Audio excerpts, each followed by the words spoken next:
बिस्मिल्लाहिर्रहमानिर्रहीम, अस्सलाम वालेकुम। इससे पहले वाले लेक्चर में हमने साइक्लोहेक्सेन की एक्सियल और इक्वाटोरियल पोजीशन जो है वो हाइड्रोजन की डिस्कस की और किस तरीके से जो है वो वर्टेक्स डाउनवर्ड और अपवर्ड हुआ। अब हम flipping of the chair of the cyclohexane कि अब ये हमारे पास जो है ये स्ट्रक्चर 3, इसको रिंग फ्लिपिंग अगर हम करते हैं, क्या करते हैं कि हम ये वाली साइड ऊपर और ये वाली साइड नीचे को लेकर आते हैं। तो स्ट्रक्चर में देखें ना कि ये वाला कार्बन 5 ये इधर आ गया, ये देखें ऐसे है, ये 4 वाला इधर चला गया, तो ये रिंग फ्लिपिंग हुई है। रिंग फ्लिपिंग की वजह से क्या हुआ कि देखिए यहाँ पर ये वाला हाइड्रोजन जो अल्फ़ा पोजीशन पे था, ठीक है, तो ये वाला अल्फ़ा पोजीशन पे है, ठीक है। यहाँ पर ये अपवर्ड था, यहाँ पर ये डाउनवर्ड हो गया। हमने फ्लिप कर दिया रिंग को ऐसे करके। अगर ये ऐसे रिंग है तो हमने क्या किया, हमने ऐसे कर दिया, ठीक है, इसे कहते हैं फ्लिपिंग।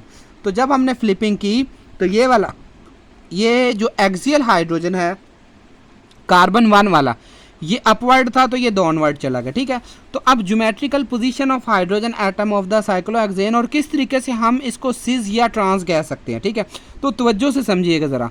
तो सबसे पहले ये स्ट्रक्चर जो हमारे पास ये वाला, इसको देखते हैं, ठीक है, कि यहाँ पे हमने सिर्फ और सिर्फ एक्सियल वाले शो किए हुए हैं, ठीक है, कि ये देखें 1 2 और ये यहाँ पर जो है वो ये 3, 1 2 और 3, पहला तीसरा और पाँचवा ये अपवर्ड वाले हैं, चौथा और ये दूसरा और छठा ये डाउनवर्ड एक्सियल का हाइड्रोजन एटम है।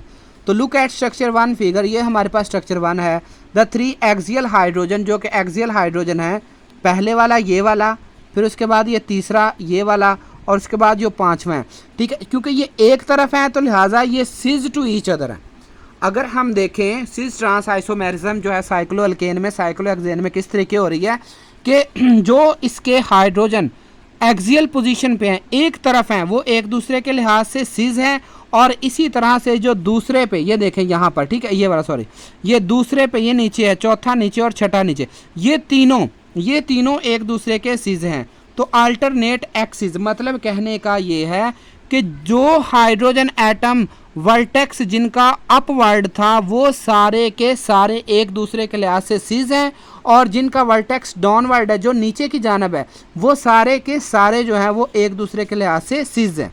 तो हमें पता चला अगर हम इस कार्बन और इस कार्बन को देखें, यहाँ पर जो का इसका एक्सियल वाला ऊपर है, इसका एक्सियल वाला नीचे है, तो लिहाजा ये दोनों एक दूसरे के ट्रांस हो जाएंगे, ठीक है। लेकिन ये पहले वाला और ये वाला जो आपका तीसरे वाला, इसका और इसका ऊपर हाइड्रोजन, तो ये एक दूसरे के सिज हो जाएंगे। So alternate axis H A1 H A3 H A5 are cis to each other. Adjacent जो हैं वो H1 H2 H2 H3 और H3 H4 are trans to each other. यानी कि देखें ना, यहाँ पर हाइड्रोजन ऊपर है, यहाँ पे हाइड्रोजन नीचे है, तो ये दोनों आपस में ट्रांस हैं, ठीक है, ये ट्रांस आइसोमर्स होंगे। और जबकि ये वाला हाइड्रोजन और ये वाला हाइड्रोजन दोनों को अगर आप देखते हैं तो ये आपस में जो है वो सिज आइसोमर होंगे, क्योंकि ये एक साइड पे यहाँ पे डायरेक्शन जो है वो डिफरेंट हो जाती है। तो ऑपोजिट एक्सियल्स H1 H4 और H2 H5 और H3 और H3 ये ट्रांस हो जाएंगे। सिमिलरली द रिलेशनशिप अब जो इक्वाटोरियल में देखें, इक्वाटोरियल में अगर आप देखते हैं कि ये पहले वाले के बाद ये तीसरे वाले के बाद ये पाँचवें वाला, इनका जो है वो यहाँ पे आप देखते हैं कि ये नीचे की जानब, अगर हम इनको कंसीडर कर ले तीनों नीचे की जानब, तो ये एक दूसरे के सिज हैं। जबकि दूसरा, छठा और चौथा ये अपवर्ड डायरेक्शन में हो तो ये आपस में जो है वो सिज होंगे, ठीक है। तो इसका मतलब है ये पहले दोनों में यहाँ पर इसका इक्वाटोरियल भी जो है वो आपस में सिज ट्रांस हो जाएंगे, ठीक है। तो A1 और A3 ये सिज हैं, A2 और A4 जो है एक्सियल, ये 4 कार्बन एटम की बात हो रही है, यहाँ पे देखें ना 1 2 3 4 5, तो ये वाले सीज हैं, ये भी सीज हैं, ये भी सीज हैं। A और 2 वाले जो एडजेसेंट है ये ट्रांस है, चाहे इक्वाटोरियल हो चाहे एक्सियल रिप्रेजेंटेशन हो, तो ये वाले ट्रांस होंगे। तो इन स्ट्रक्चर 2 द फिगर जो इसी तरीके से जो है वो अपवर्ड जो है वो हाइपोथेटिकल प्लेन के, ठीक है, तो ये वाले जो हैं वो सीज हो जाएंगे जो अपवर्ड हैं, ठीक है। देखें ज़रा, ये जो अपवर्ड हैं एक तरफ हैं ये सीज, और दूसरे जो ट्रांस हो गए, जो मैंने यहाँ पे अब इसको जो रिवाइंड करके देख लीजिएगा, ये मैंने यहाँ पे बता दिया है कि अगर हम इनको देखें कि ये वाला ये डाउनवर्ड है, तो लिहाजा ये तीनों के तीनों सीज हैं, क्योंकि इनकी डायरेक्शन एक तरफ है। जबकि पहले और दूसरे को देखें तो इसकी और इसकी डायरेक्शन ऑपोजिट है, तो ये वाला जो है वो ट्रांस हो जाएगा, ठीक है। अब confirmation of the mono substituted cyclohexane, कि अब यहाँ पर हम देखते हैं कि साइक्लोहेक्सेन में यहाँ पर हाइड्रोजन, इस हाइड्रोजन को रिमूव किया हमने, रिमूव करके यहाँ पे मिथाइल ग्रुप अटैच कर दिया, ठीक है। तो ये एक्सियल मिथाइल ग्रुप है, और इसका सेम अगर ये यहाँ पे लग गया तो एक्सियल है, और अगर यहाँ पे लग जाता है तो ये इक्वाटोरियल है, ठीक है। तो if one of the hydrogen of cyclohexane ring is substituted then substituent can occupy either on axial or equatorial position. Take the example of methyl cyclohexane. It can be represented by following two chair conformation. इसकी दो chair conformation है. When methyl group occupy axial position, ये वाली, it is close to axial hydrogen at C3 and C5. ये लिहाजा इनके थोड़ा सा एक, क्योंकि ये एक तरफ आ जाएगा ना, तो यहाँ पे थोड़ा सा वांडर वाल जो है वो रिपल्शन हो जाएगी। क्यों? क्योंकि इसका जो है ना स्टीरिक क्राउडिंग ज़्यादा होने की वजह से, तो इसलिए जो है वो इसको हमने ट्रांस एनुलर स्ट्रेन कहेंगे। जो इस साइक्लोहेक्सेन में आई है मिथाइल और हाइड्रोजन की, इसे हम क्या कहेंगे? Trans annular strain.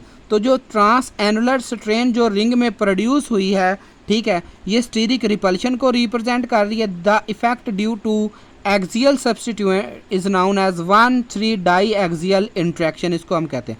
अब द सब्स्टिट्यूएंट, अब जब इक्वाटोरियल पोजीशन पे होता है तो यहाँ पे अगर हम देखते हैं तो फ्लिपिंग करने के बाद ये 1 और in second the bond project outside, ये आउटसाइड पे चला जाएगा। द न्यूमैन प्रोजेक्शन, अब इनकी हमने न्यूमैन प्रोजेक्शन देखनी है, ठीक है।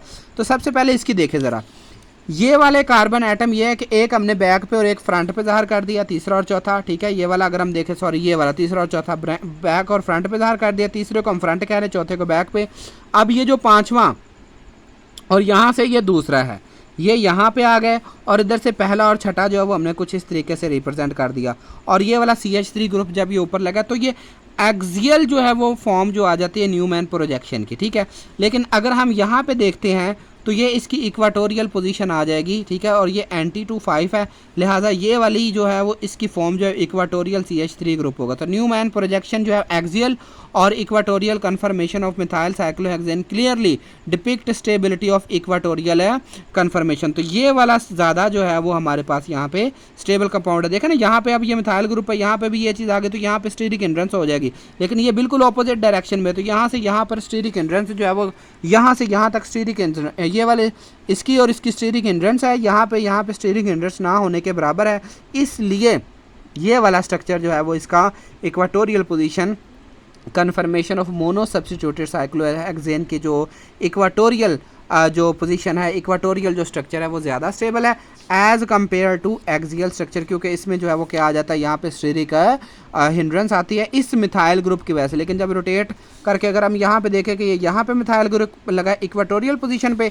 तो यहाँ पे स्टीरिक हिंड्रेंस जो है वो थोड़ी सी कम है, जिसकी वजह से जो है वो स्टेबिलिटी ज़्यादा होगी। जज़ाकल्लाह जी, अल्लाह ताला आपके और मेरे लिए में इजाफा फरमाए। नेक्स्ट इसी तरीके से जो है वो लेक्चर के साथ बंदे रहने के लिए मेरे चैनल को सब्सक्राइब करें। नेक्स्ट हम जो पढ़ेंगे यही जो है वो एग्जिस्टेंस ऑफ इक्विलिब्रियम जो है वो हमने इसमें डिस्कस करना है, ठीक है। जज़ाकल्लाह जी, अल्लाह ताला आपके और मेरे लिए में इजाफा